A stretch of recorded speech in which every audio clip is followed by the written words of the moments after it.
Most people think emotional intelligence means staying calm. It doesn't. And that's exactly why so many intelligent people keep making the same emotional mistakes. Because emotional intelligence isn't about controlling your emotions. It's about understanding them. Think about it. Have you ever sent a text you regretted 5 minutes later? Ever replayed an argument in your head for days? Ever let one bad comment ruin an otherwise good day? Of course you have. We all have. The strange part is that many of us know exactly what we should do. We know we shouldn't overthink. We know we shouldn't take things personally. We know we shouldn't let emotions make decisions for us. And yet we do it anyway. Because knowledge isn't emotional intelligence. Awareness is. Here's the problem. Most people spend their entire lives learning about the world. Very few spend time learning about themselves. You know how your phone works. You know how social media works. You know how money works. But do you know what happens inside your mind when someone criticizes you? Do you know why certain people can ruin your mood instantly? Do you know why some situations make you anxious while others don't? Most people don't. And when you don't understand your emotions start controlling you. Imagine driving a car without understanding the dashboard. The engine warning light appears. You ignore it. A strange noise starts. You ignore it. Smoke comes out. You panic. That's how many people treat emotions. Sadness appears. Ignore it. Stress appears. Ignore it. Resentment appears. Ignore it. Until one day everything explodes. The first step to emotional intelligence is surprisingly simple. Stop asking, "How do I stop feeling this?" And start asking, "Why am I feeling this?" That tiny shift changes everything. Because emotions are information, not enemies. Fear tells you something feels uncertain. Anger tells you a boundary feels violated. Sadness tells you something important matters to you. The emotion itself is rarely the problem. The way you respond to it is. And that's where most people get trapped. Someone criticizes them. They immediately become defensive. Someone disagrees with them. They feel attacked. Someone succeeds. They feel threatened. Notice something. The event isn't creating the emotion. The meaning they're attaching to the event is. Two people can experience the exact same situation and feel completely different emotions. One person sees failure and thinks, "I'm useless."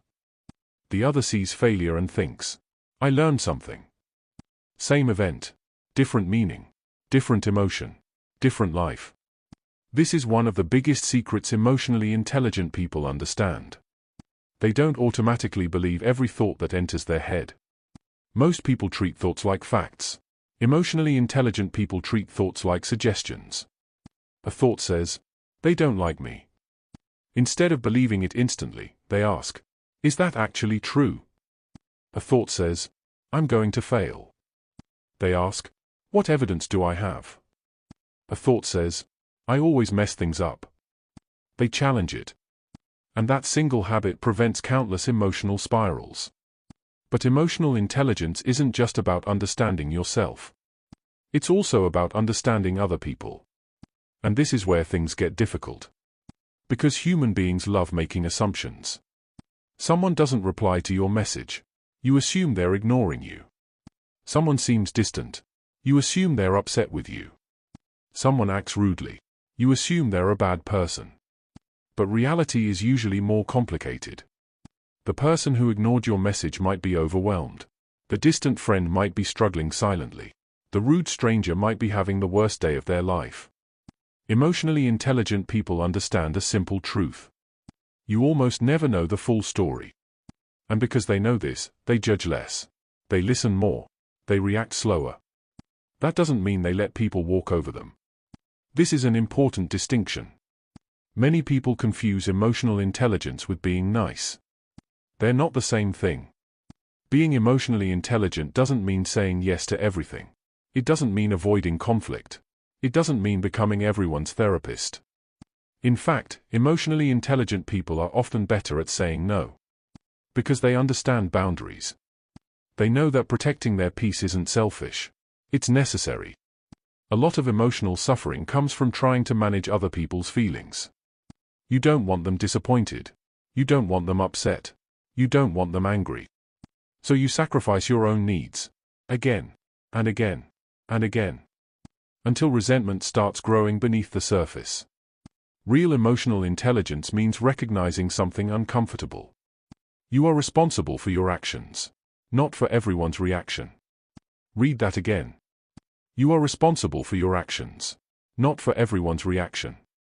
The moment you understand this, relationships become healthier, and life becomes lighter. There's another habit emotionally intelligent people develop. They become comfortable with uncomfortable emotions. Most people spend their lives trying to escape discomfort. They scroll. They binge watch. They overwork. They distract themselves. Anything to avoid sitting with difficult feelings. But emotions don't disappear when ignored. They wait. And eventually they return louder. Emotionally intelligent people do something different. They sit with the discomfort. Not forever. Not dramatically. Just long enough to understand it. Because sometimes anxiety has something to teach you. Sometimes disappointment has something to teach you. Sometimes loneliness has something to teach you. And the lesson is often hidden behind the feeling you're trying to escape. The truth is that emotional intelligence isn't a destination. It's a practice. You'll still get angry. You'll still feel insecure. You'll still overthink sometimes. The goal isn't perfection. The goal is awareness. To notice your emotions before they control your actions. To question your assumptions. To understand other people's perspectives. To set healthy boundaries. And to stop treating every feeling like an emergency.